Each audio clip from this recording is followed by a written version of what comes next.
Okay, differential equations part 14. ഇന്നത്തേക്ക് 2 questions തീർക്കുന്നതോടുകൂടിയിട്ട് ഇന്നത്തെ ഈ ഒരു പാഠം ലെങ്തിയിലെ പാഠം അവസാനിക്കും.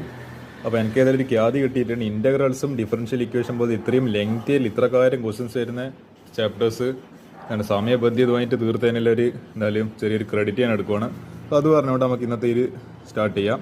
ഈ ഒരു ക്വസ്റ്റിന് dy/dx + 2y tan x = sin x കൂടിയും പെർട്ടിക്കുലർ സൊല്യൂഷൻ വൻ y = 0 x = π/3 എന്താ ചെയ്യുക? ഇതാണ് മറ്റേ ലീനിയർ ഡിഫറൻഷ്യൽ ഫോമിലുള്ളത്. അപ്പോൾ ഒരു കാര്യം ചെയ്യുക, ഈ പീൻ്റെ സ്ഥാനത്ത് വൈൻ്റെ ഒപ്പരയിലെ കോഫിഷ്യൻ്റ് ആണല്ലോ പി എന്ന് പറയുന്നത് 2 tan x. പി എന്ന് പറയുന്നത് 2 tan x ആണ്. ക്യൂ എന്ന് പറയുന്നത് എത്ര വന്നിട്ടുണ്ട്? sin x. dy/dx + py = q format.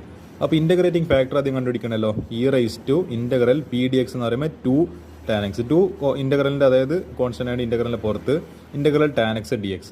അപ്പോൾ e⁻², പിന്നെന്താ ഇൻ്റഗ്രൽ tan x dx എന്ന് പറയുമ്പോൾ log sec x ആണ്. അപ്പോൾ ഒരു കാര്യം ചെയ്യുക, ഈ 2ന് ഇതിൻ്റെ പവർ